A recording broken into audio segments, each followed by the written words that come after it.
Hey, welcome back everybody. This is Professor Luchin, and this is the first of 3 videos for week 10.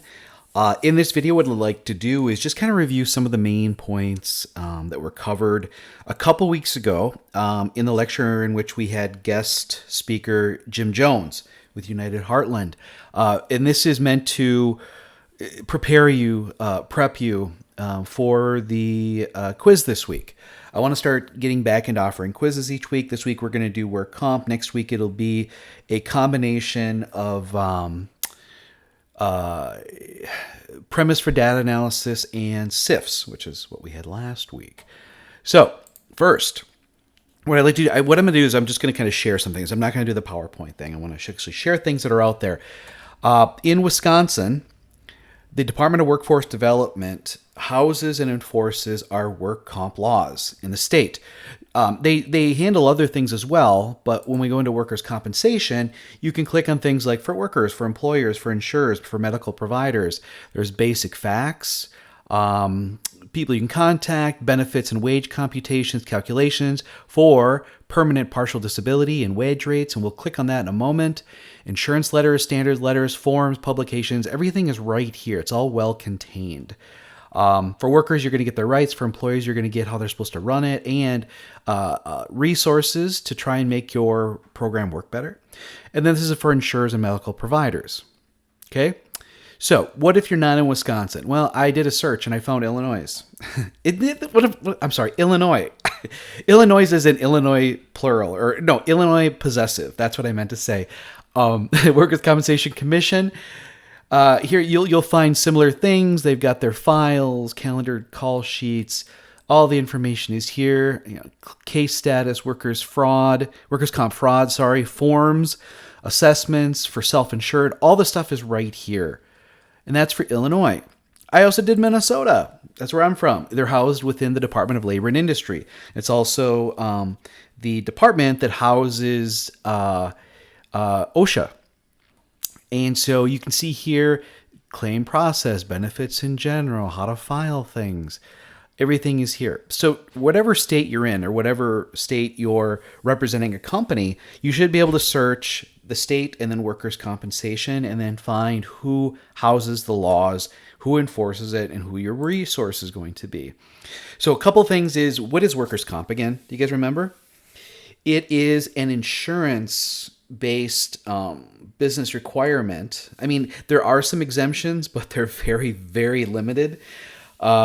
It's insurance so that when a worker gets injured, they can just go to a facility and be seen and be treated, and then the insurer will be billed. We call that the medical benefit. The idea being is prior to work comp laws, employees had to sue their employer to receive the payments of the medical bills, to receive wage loss, and other sort of benefits that are afforded under, well, I'm hurt and I can't do my job. That was very taxing on the public judiciary system. So having work comp laws and that only a small fraction of work comp claims actually have to go to court is saving the public a lot of money. It would basically, our judicial system would grind to a halt if every worker had to sue in order to obtain wage benefits, such as the indemnification, or to pay for medical bills. And so it's meant to be I guess the term is exclusive remedy. We call it exclusive remedy because it's a no fault, no sue insurance, that, again, medical's covered, 2/3 of your wage benefit can be covered if the doctor designates this person needs to stay home and recover. And we call that temporary total disability. So temp total is stay home and recover. Temp partial disability, a doctor will say, well, they can't lift more than these many pounds, or they can't stand for more than these many hours, or they can only do these kinds of movements. They can only use, 10% of something. Those are doctor restrictions. So if the employer has work that meets those restrictions, the person could come into work and, receive their wages for doing a modified version of their job But there's no wage benefits attached to that. So that type of claim would be considered medical only. And if you'll remember from Jim Jones, if a claim is kept to medical only, so that the claim only pays medical benefits, so directly to the providers, that medical only amounts, the amount of whatever the medical payment is entered into the EMR calculation at a 30% amount or 70% reduction. So let's say you have a claim that's $5,000. It was $5,000 in medical benefits, but the employer was able to bring the worker back in and do a modified position or a limited position there. So therefore, they were still paid their wages as they were, and the payments were only medical. Then that $5,000, only 30% of that, which is what, $1,500, right? So if it was 5,000 times by 30%, yeah, 1,500. Only $1,500 would be counted when doing the EMR calculations versus a full 5,000. And so the more medical only claims you can have as a company, the more it benefits you. Whereas if there's just one, well, actually, you know how the wage benefits go. They have to be off for, at least in the state of Wisconsin, you got to be off for 3 days. The fourth day, you can receive wage benefits. The seventh day, you can receive those initial 3 that you lost. When wage benefits are part of the claim, then it's no longer medical only, and all the money is counted towards the EMR calculation. So we'll talk about the EMR calculation later. I just wanted to kind of get back to what is, work comp. It's insurance. It's no fault, no sue. It's exclusive remedy. It's meant to get the worker back to 100%. And here's the thing. If the worker cannot recover to 100%, then there are payments that go with that. What do we call those? Permanent partial disability, PPD. PPD payments, and they're right here. How to calculate PPD payments. There's PPD rate. There's also the wage benefit, which is 2/3. I thought there was going to be more here. But permanent partial provides a worker with a payment amount that attempts to provide them with a financial payout to make up for the loss of a limb or functionality of the body or mind. And it's complex, and there's a lot of forms here that follow it. Jim talked about how the wages is calculated, and it's done in a weekly thing, but there's a max. So yeah, that's the permanent partial, PPD. So we got temporary total, we got temporary partial, we've got permanent partial disability. The only one we haven't talked about yet is permanent total disability. Permanent total disability and death benefits are here. Permanent total disability means a person cannot return to that job. They were injured to the point where even through recovery, they'll never be able to go back to that job. And so the insurance is going to cover retraining for that person. And sometimes people go get a 4-year degree in order to enter a new occupation that pays comparable to what they were making prior to their injury. And we have had some students attend Whitewater and get a safety degree under the coverage of permanent total disability. And then there are death benefits too. I think that pretty sure we had provided that table on how much a death benefit. I don't want to go under Bureau of Claims. I don't want to start clicking through everything and make this a super long. I would expect that you all would want to click through these and just see how this is all done. So let's, maybe what we should do is go back here, and for employers, basic facts. Maybe basic facts would be the best thing. Or possibly forms. This is a WKC 12.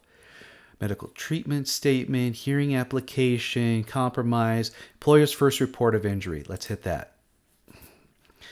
We'll see the English version. Let's see if this opens. All right, so an employee is injured at work, and this is the form that gets filled out. So you get the employees, all the pertinent information about the employee and about the employer, their wage information. Again, that's going to count if they're going to have wage replacement. Do they work somewhere else? Number of full-time employees during the same time of work. So then we get into the injury information. So time, date, last day worked, notification, if there was death, cause and date. Was the lost time or other compensable? So it getting into, and then it gets down to the description. Describe the activities they were doing, what happened to cause, and what is the nature of the injury and the body part affected. And so when you think about our loss run data that we're looking at, it's coming from this, okay? It a lot of it comes out of this here, and you can kind of see in here that it doesn't have the dollar amounts they're getting paid and things like that. It's the total paid and the total incurred and everything in between, of course. But this is the first form that is used when someone gets hurt. And sometimes you can't fill this out at the day in which the person incurs the injury or whatever it is that they need to go get treated, and there's some time in between, and it may take a while before you can actually get a hold of the worker in order to fill this stuff out.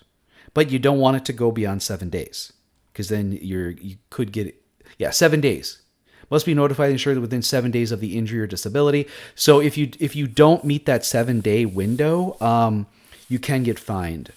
There are fines that are paid by the employer.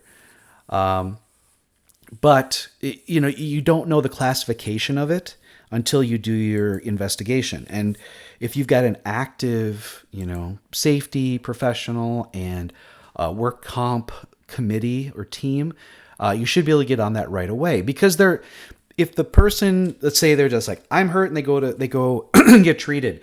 Initially, you open a claim, but then you find out a little bit later that it wasn't work related. In which case it wouldn't be compensable through work comp. Well, then you would then help the treating facility bill that employee's health care, or possibly a short-term disability insurance. There are different ways in which medical bills can be paid, but sometimes we just open a claim just to get things rolling, just in case. We want to make sure we're meeting the letter of the law. But then later the claim will be rescinded or declined due to the discovery of what really happened. There are also forms that the doctors have to fill out. So there'll be a form for that the person can return to work, but under these limitations, or the person needs to be off work for this many days. And you work with your medical providers and specialists. Sometimes it seems like, the person's getting treated and it seems work related, but it might not be. Well, insurance carriers will have experts that you can bring in, and they will do evaluations, or you can hire someone who has a specialization in work comp claim management, in which they can possibly sniff out and document when fraud may be occurring. But all these forms here, you don't have to memorize them. Maybe just the WKC 12E, that's the first report of injury. There's others here as well. And this is where we work pretty close with our HR and payroll people, just to make sure that, from our side, we're making sure that the person, we're getting all the information of what occurred, we're documenting it, we're making sure that claims that are still open, why are they still open? Is a person still being treated? What is their status? Can they come back to work in a limited duty or restricted duty, or do they need to stay home and recover? Are they going to their treatments? Is the treatment working, or is it not? The more active you can be with making sure people are going to their appointments and whether things are working or whether not, and have an advocate for them, that'll save you more money in work comp. And the more money you save in work comp, the more you're likely to either reduce or maintain your EMR, which is your discount factor, especially if you can get it below 1, right? So those are the forms. If you want to know the basics, it's all right here. Well, there isn't much here. There should be a brief history. They really give you the Cliff's Notes version of this stuff. But everything would be here under the DWD. They're the ones that have all the laws. And we should be able to see the laws too. I would assume they've got a link to them. I've had to read through them before. They change this so often. I wish they wouldn't. Well, we can look at the workplace safety stuff too. So they've got resources with Wiscon. This is where I wish they still had the old statewide data. They don't have that anymore. What's this here? Putting together a safe workplace. I think my friend Dave Lex is the one who actually authored this whole thing. He works for DWD. He's a great guy. Yep, this is all good stuff. Good job, Dave. Might have Dave speak later in the class. Yeah, all good stuff. There's a lot of resources under DWD. Okay. So we talked about the different types of benefits that are afforded. We didn't look at the cost, but I think Jim Jones had done that. The types of policies that are afforded under DWD. I got to go under work comp. There's the traditional. There is self-insured. There's the state pool. And then there's the possibility of doing like a co-op where a bunch of like smaller companies get together and then they purchase a policy. I mean, work comp insurance is what it really is purchased just like other insurance. You know, you make a deal with the carrier, or you work with a third party to come up with a plan that, you know, suits your needs. That, okay, this is what we're going to pay for premiums. This is what we'll pay outside of that. These are the benefits we get. So it's all like that. So insurance requirements. Oh, this is the exemptions. They're very limited. Who's considered covered? Is it not? Independent contractors, corporations, officers. Yeah, because a corporation or the officer, the head people, are not covered by work comp. It's just the workers. It's a worker thing. It's got penalties up to $100 a day. I think that's if you don't have it. Yeah. All stuff that's readily available to you.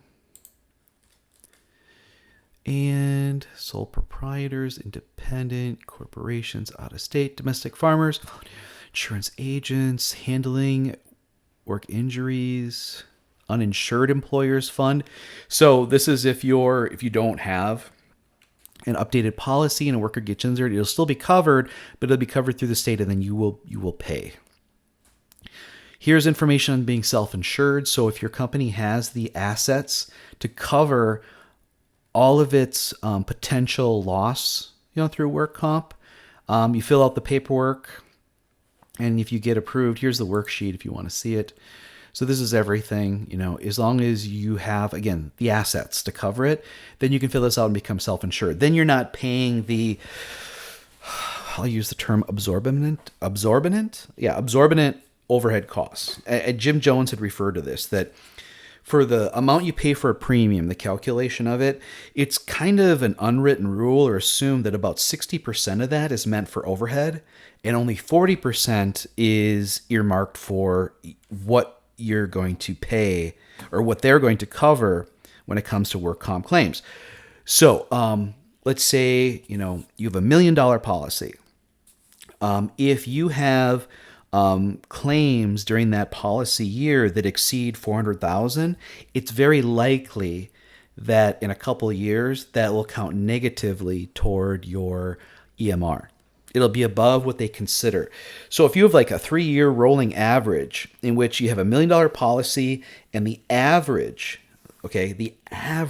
of those 3 years, you're paying out, let's say, 500,000 at a 50%, you're about 10% above that 400,000.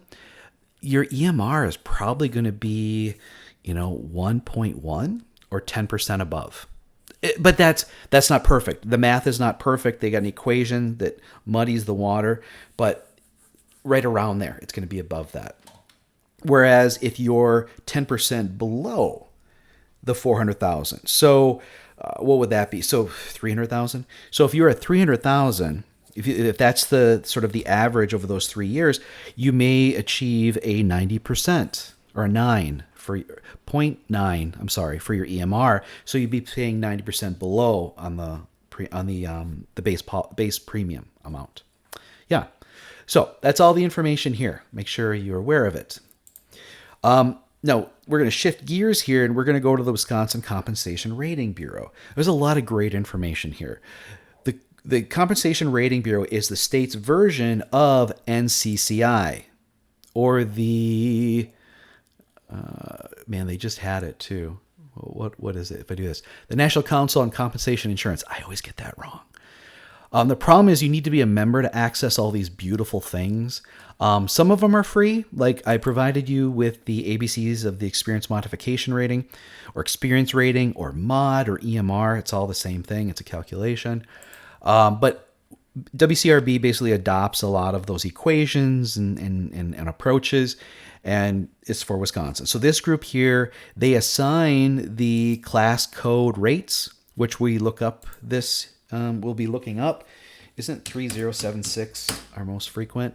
I think it is. You can look at a graph of it. So this has been the rate over time. You can see we're kind of at a low right here in 2024. And here they've got the actual numbers. So this is the minimum for the premium. The rate for 2024 is $2.15 per $100 payroll. And you can see that it had sort of capped out at $4.11. Oh, no. If we go back further, it was $4.58 in 2010. That's over twice what it is today. So, payroll obviously has gone up. So, with less amount, depending on how much the payroll has gone up, but a $2.15 is a discount over just, a few years ago. So that's something you can look up. You can look up the rates, and it's the sum of every class code you have in your company, their rates times their payroll divided by 100. You add up all those base amounts, and that's your base premium. That's how they calculate it. And then they multiply the base premium by your EMR or your MOD, and that becomes your adjusted premium. That's what you'll be paying that year in order to receive the carrier's insurance benefits. Okay? That's how it works. So the base premium is calculated by the class code rates multiplied times their payroll divided by 100. And again, each class code is separate, but you add all of them up. That's your base premium. The adjusted premium, or the amount you pay, is calculated. Again, they calculate it. WCRB, I believe they calculate it. And it's based on 3 years of experience. So they've got the experience. They got the basic manual, the pool handbook. That's the thing you don't want to be in. That's the state pool for companies who didn't purchase or are unable to purchase a work comp insurance premium because they've had some bad years. So they're going to pay out the nose. But the experience modification, wait, did they have the premium? What are you doing? Okay, so here is the manual. Is the equation in here? If not, I'm going to show it to you in a different format. Here it is. There's the equation. Experience modification formula. Actual premium losses plus weighted value times actual excess losses plus time 1 minus weighted value times expected excess losses plus a ballast value equals total A. On the bottom, expected primary losses plus the weighted value times expected excess losses plus 1 minus weighting value times the expected excess losses. So that's the same number. Expected excess losses. Ballast value again, get a total of B. A divided by B is your experience modification rating. That's your percent or whatever. And then it kind of goes through and, talks about all these very sophisticated things are. Here's a reminder why we want to keep things medical only. For medical only losses, the primary value will be reduced by 70%. That's considerable. That's a big reduction. And when you get to this equation, it affects it. Okay. It's a big deal, but you don't see it for years. And so it's not like, oh, we had a great year. You're not going to see it next year. You have to wait a year because it's 3-year rolling average, not including the current or the previous year, because not all the claims have matured. They're still too green. That's the term I believe Jim gave us.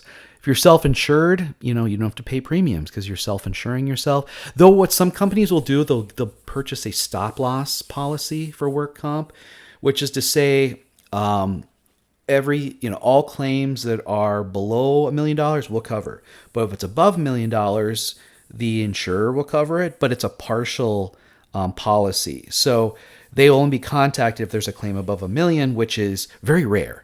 But you're still going to pay a certain amount for that extreme occurrence. Again, it's insurance. The more established you are, the more resources you have, the more likely you can get these beneficial policies.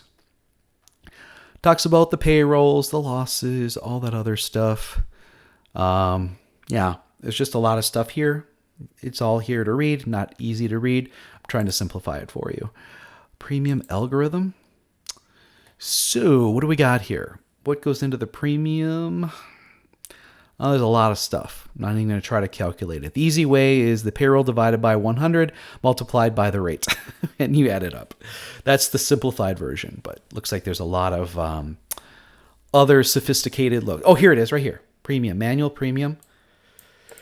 Payroll divided by 100 multiplied by the rate. What is the rate? The rate is... Oh no, did I delete it? Did I lose it? Oh no, I think I lost the page. Class code. Yeah, the class code. That's the rate we looked up. $2.15 for our 3076. Okay. I talked about the National Council on Compensation Insurance, and this just kind of goes over the rate again, how it's all calculated. I showed you the equation. Talks about severity and frequency, and that's kind of one of the things that, how I approach the loss run data. Really, the way I look at the EMR, and I kind of alluded this earlier, is if you have less actual claims than what is expected, your EMR should go down. But as we also know, the expected is about 40% of what the overall premium was last year. So, yeah, and here they're showing, that for 2019, they're using 2014 through 2017. So you don't include 19 or 18. Yeah. So that's the 3-year rolling. That's a really good, I'm going to have to show this to Jim. That's a really good exhibit to show. And they're just giving you other examples so you understand how it works. This is pretty good. This is good. It's better than I thought. Payroll divided by 100, multiplied by their rate. We looked up the rates, and that's a premium. Then you add up the premiums, you have the mod factor, and that becomes their modified premium, or what I've called adjusted. So it's modified premium adjusted. That's what I meant. I've heard it called adjusted premium before, but it's the modified premium. Total premium is what I've called base premium. Maybe I should alter my taxonomy on this for a total premium, mod factor, modified premium. That maybe sounds better. Here, look at, they've got the equation right here. That's pretty cool. Pretty cool. Got another one here. This is a really good document, you guys. I guess I should spend more time. Maybe I'll read it again and add it to something, but that's kind of cool. And then there's this group here that does research and provides education. It is the Workers' Compensation Research Institute. And I'm going to try to do more work. So they've got a few articles here that are state-based. Some of these you have to pay for. Some are free. This may also be the institute that's referred to about getting the ARM certification, if I'm not mistaken. If I am mistaken, I apologize. There's membership types, news and events. This is, again, if you're going to get into this, Minnesota Workers' Compensation, can I click on it, or is it going to make me pay? I just want to look at this. Yeah, maybe they have something here. No. Add temporary membership. So they would make me pay. I'm not going to pay. And then we had the Illinois and the Minnesota. So there is one other thing I want to share with you. If it comes up. I thought I had it. I hope I didn't close it accidentally. No, this is this. We looked at that. I'm not seeing it right off the top here. Oh, it somehow got closed. I'm opening it up now. All right. So This is last year's mod analysis, brought to you by Marsh McLennan Agency. I've been trying to get the new one unsuccessfully. So here they kind of break down that last year, the mod we achieved was a 0.92. That was something I had predicted that went down from the 1.11. So we were at 1.11 the previous year. So to finish out 2023, then for 23-24, we had a 0.92. They're saying the average is 1, the minimum is 0.45, the controllable. They're saying that the controllable amount is 0.47. So 0.45. It's more like 0.6. Or is 0.6 of 0.92. Is that 0.45? I don't have my phone in front of me. So I'll calculate it, see what it is. Just for no other reason than me being curious. So 0.92 times by 0.6 is 0.55. Okay, so a little bit off. Let's see what else we have here. So it's got a breakdown, total primary access. So excess, I think, is higher amounts. It may be anything above 15,000 in a claim. And it kind of shows, so there's primary and excess. And they're breaking things out, so it's so difficult. They've got a bunch of other things they refer to that went into it. Oh, this isn't the one I was thinking of. I thought we actually would get into the calculation, but they're just, here's the calculation. Okay. So remember all those different entries? So we had a W value of 0.41. Expected loss was 670. Total expected a little over $1 million. Total expected primary is 380,000. Actual excess was 1,400. And they did all the calculations and the stability value and all that other stuff. We got a 0.92. So we got to enjoy an 8% reduction in our, what was the original amount called again? I called it base. What did they call it in that one thing, though? It was not the base. You guys remember? Oh, total premium. And then there's the modified, and then you get the modified premium. Okay, I gotta learn that. So I didn't get to find exactly what I had wanted. There's another form I want to take a look at, and I'll probably share it later. But this is just one way to look at the mod and everything that goes into it. What this is a result of is how aggressive you are with investigating and documenting and having a team review to make sure people are being treated. But then even more importantly, do you have a return to work policy? Do you have the ability to bring in workers who have a temporary partial disability? Meet the requirements of what the doctor has designated that they should be limited to during their recovery period until they get 100%. Then the forms will be filled out, and then they can go back to 100%, and they're considered 100% recovered. And if you can keep those to medical only, big savings. That's the goal. So what's the big important thing? If you don't have it already, make sure you do have a return to work program where people can still come in and get paid their full wages doing modified work until they can get to 100%. In addition to that, making sure workers know what to do if they do get hurt, and this includes supervisors and everybody else, so people can receive the best treatment possible with healthcare providers that are well aware of the type of work your employees do and what the injuries might be. Because with that, they can be more specific with what the restrictions might be, or whether the person does need, if they do need to stay home and recover, that there is no work they can do.